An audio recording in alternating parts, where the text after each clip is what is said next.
we are going through an identity crisis as human beings. We don't identify and recognize ourselves or participate in this reality from the perceptual reality of a human being. We do it from gender, we do it from race, we do it from religion, we do it from blah, blah, blah. We do it from all these different things, but we don't participate in this reality with the perceiving reality as a human being. And no matter how you look at race, gender, or any of the other things that we participate, class, any of these other things, every one of those things participates in reality from some form of feeling as though they're a victim. It's just psychologically programmed in. So we need to remember that we're human beings. We need to think and feel and see like human beings, because that's what the whole industrialized civilizing process was about and is about, is to erase our ability to recognize ourselves as human beings. This is about altering perceptual reality. This is how you change spiritual perceptions of reality. You get the human being to no longer understand being a human being, and then you've altered their spiritual reality, man, and you really have major big time, and after that it's always about catch up. It's a human being. So we need to remember that. Whatever it is that we're dealing with, we need to think like human beings. Our power. And this is where it's important to understand about being a human being, because we don't recognize ourselves as a human. If we recognize ourselves as human beings. Human. Bone, flesh, and blood. Right? Is made up of the DNA. Our DNA, we're made up of the metals, minerals, and liquids of the earth. We are shapes of the earth. We have being. All things of the earth are made up of they have the same DNA. Everything of the earth. Same metals, minerals, and liquids make everything of the earth. Everything of the earth has being. We all have being. Our being comes from our relationship to the sun, sky, universe. It's literally like the sunlight. That's like the sperm that brings life to the water-bearing womb that is the earth. So our relationship as human beings to the reality of power is in our relationship to that reality. Now, being, our power, all right? So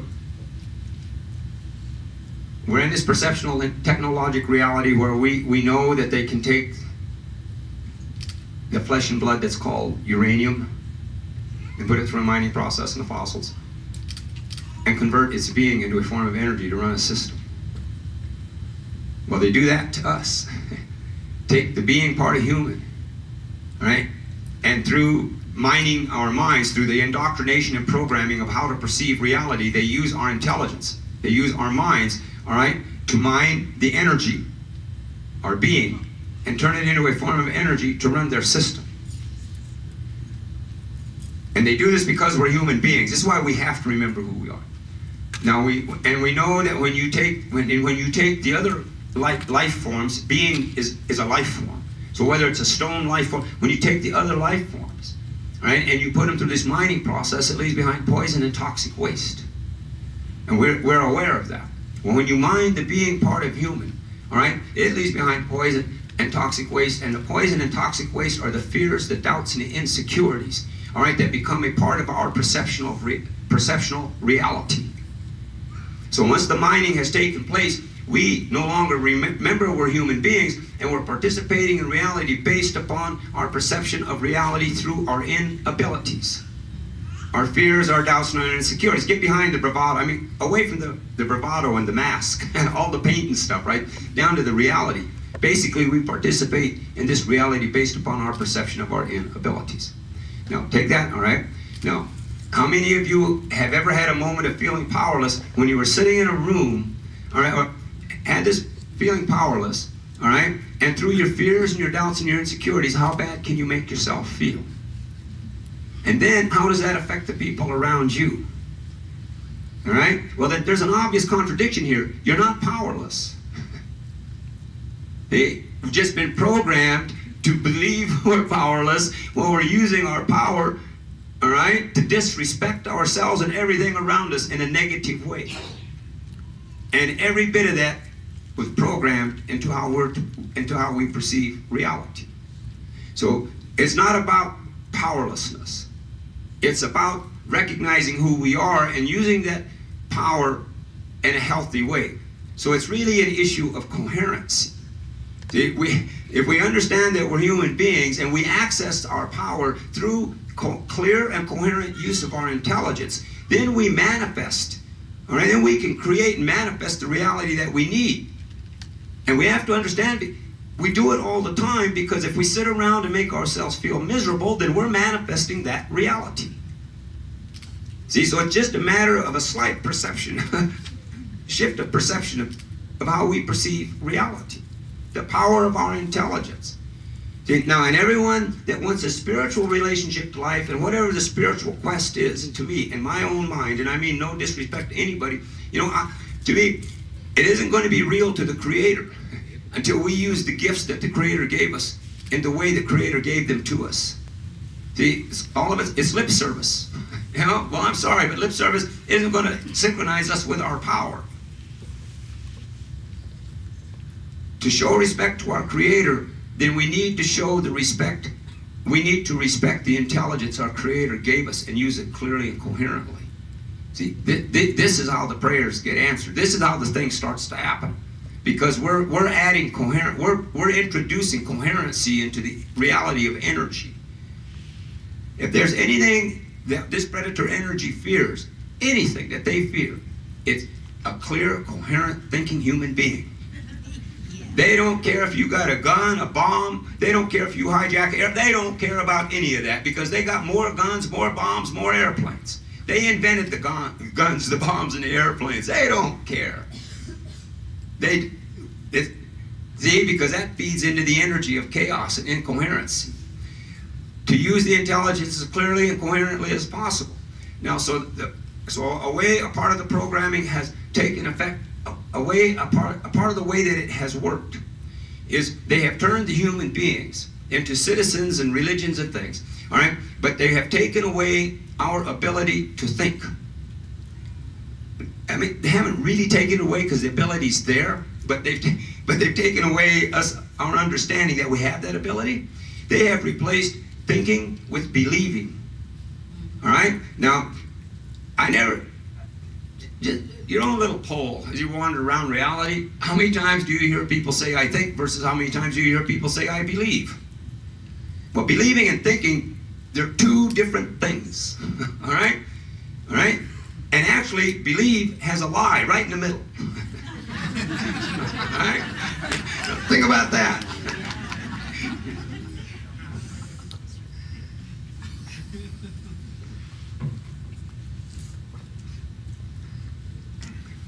Because actual reality is, if I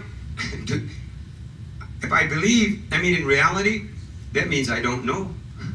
Why don't I just say it? If you believe, that means you don't know. But you won't go around and have conversations with people saying, I don't know this, I don't know that. So you just go around and say, well, I believe this, I believe that. It's a nice little trick, but it's just keeping us completely disconnected from the reality of our power. See, it's like it's a vibratory, everything's about energy, it's a vibratory reality. I mean, we project electromagnetic thought in scientific terms, right? So everything. So words are sounds that we make. See, and thoughts are things, our thoughts are it's a different kind of sound that we're sending out there. And it has its own vibratory thing. So the words that we make, the sounds that we make, should have something to do, I think, all right, in a tonal way, vibrating with what the thinking is doing. See, so I think that they've created language, see, that they alter these. Am I confusing? No. That's good. so I think they've taken language, see, and they've created certain words, sounds, that neutralize what's being thought. Just in the vibratory thing, because everything's about energy. So, and as an example, so when I sit around and say I believe this and I believe that, that means I'm not going to think about it. It just means, plain and simply put, I'm not going to think about it. Because I already believe it. And that's the way the thinking process gets shut down. Because when we look at the situation that we're in individually within our lives, and the predator thing is there and it's very real, and I mean, it cannot be ignored away. But when we look at our own lives, whether it's in our individual lives or what's going on around us, how much coherency am I bringing to the table? Or how much am I bringing to the table that just basically based upon my beliefs. And there's a distinction between, see, I think we should think and feel with our feelings. I don't think we should believe and emotionally react to our beliefs about the reality of our power, synchronizing with our power, all right? Because we can outthink them. It's the only chance we have. We'll never outfight them. We can outthink them. That's why they fear coherency. But the 17,000 page thing, I know what I did. I'm just crazy, and I lived crazy and was wild, and I got away with as much as I could. But I didn't really commit any crimes. You know what I mean? Well, technically. And I represented no threat. So why would they do all these papers? Because I have the ability occasionally to be coherent. And usually it works in front of people. The incoherent stuff got its own. They don't like a lot of people around. But it made me think, well, because all I did was think. I mean, all I did was talk. But see, there's something in there, so they don't want us thinking. They want us to vote. They don't want us to think, right? Right? They want us to.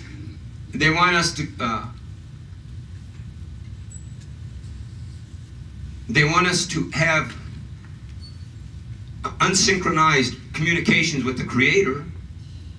So that's what they gave us religion for, right? So we couldn't synchronize our communication with the Creator, right? Because in reality, our communication with the Creator is between us and the Creator. And it's how we participate in this reality. In religion, there's a difference between spiritual and religion. Spirituality is about responsibility. And that's, use your intelligence clearly and coherently, the way Creator wanted us to. Responsibility. Religion is about irresponsibility. Because in responsibility, you take responsibility. Right?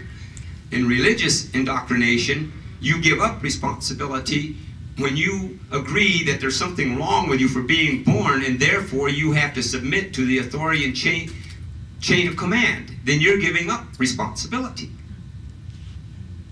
And so it's kind of devious.